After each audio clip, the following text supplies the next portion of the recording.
The weight of an elephant is 3.7 tons. State the lower and upper bounds for each. Now, lower and upper bounds are pretty much those limits, okay? But the smaller number we call the lower bound, the larger number we call it the upper bound. So it's pretty much the exact same question, okay? Now, correct it to the nearest kilogram.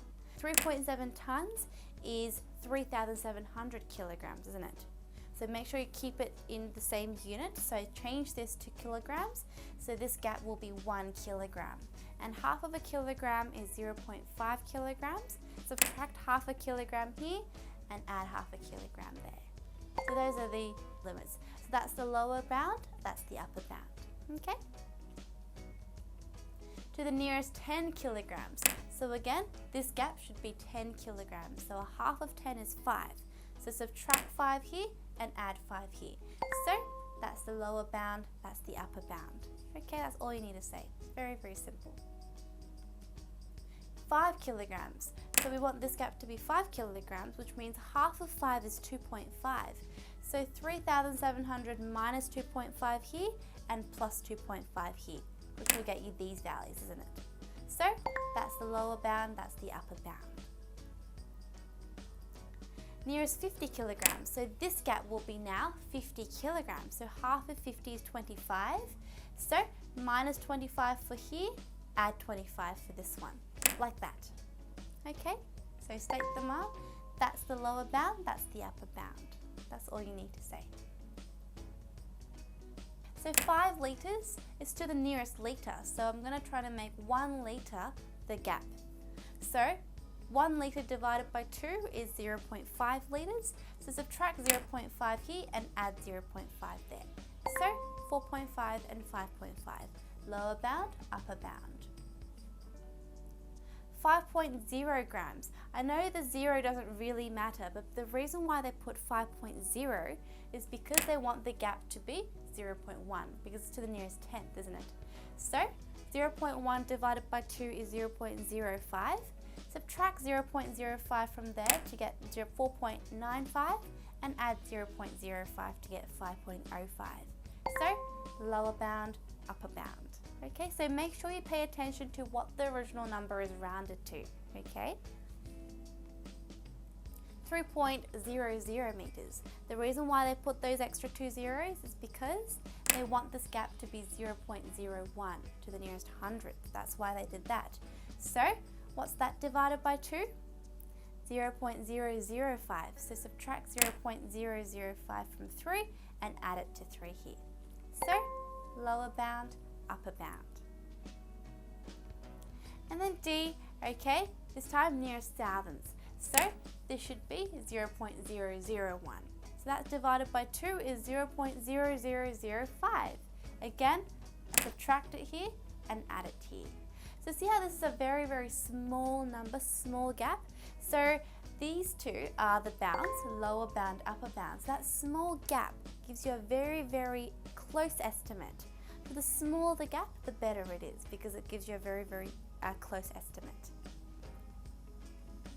A rectangular table is measured length 35.2 centimeters by width 86 centimeters. We want to find the greatest possible length and width. So again, we're going to use those accuracy levels. Now, 35.2, guys, if you like, you can draw up that little thing again. 35.2 is to the nearest 10th, isn't it? So we say 0.1. We want this gap to be 0.1. So we say that one and that one, lower bound, upper bound. But because we want the greatest possible, we look at the upper bound. So the upper bound is 35.2 plus 0.1 divided by 2, which is 0.05. So we simply do 35.2 plus 0.05, okay? Which we'll get as 35.25, isn't it? Now the reason why I got 86.5 is because see how 86, that is to the nearest number, nearest whole number, so nearest centimeters. So from here to here, we want that gap to be 1 centimeter. So because we want the greatest possible value, we're looking for the upper bound.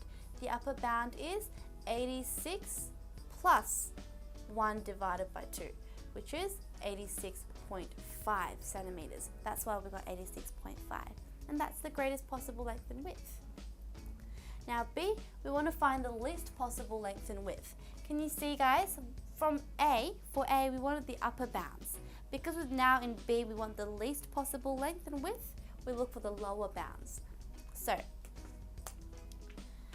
we're looking for this one from A. So we subtract this time. We're going to be subtracting. So subtracting 0.05. And then here, we want the lower bound. So we want, and that one I don't want as well, 86 minus a half, which will get you 86 minus 0.5. So the answers will be 35.15 for this one and 85.5 for that one. That's how we get the least possible length and width. Hopefully my writing is making sense. Sorry, I was really messy there. But anyway, that's the idea. That's the least possible length and width. Now, we want to find the limits of the area of the table. So see how we've got the width, length and width for the least possible values and greatest possible values? So to find the area, we simply need to multiply them, don't they? So we've got between 35.15, sorry, that should have been 15, isn't it? Oops, sorry, my mistake. So it should be that times that for the least possible area and 35.25 for the greatest possible area, isn't it? So that's the greatest for what we got in A, and that's the least that we got in B. We multiply them together and we get something like this. Okay, so we've got 35.15, 85.5, 35.25 and 86.5 here. Okay, and we multiply them to get this, multiply these to get this. Those are the areas of each individual, isn't it? So the limits of the area are given by this and this one. So that's the lower, smaller area, and that's a larger area. So our original value of our original rectangular table is going to be between these two values of an area. Okay, and that's the answer. Have a good look at that one.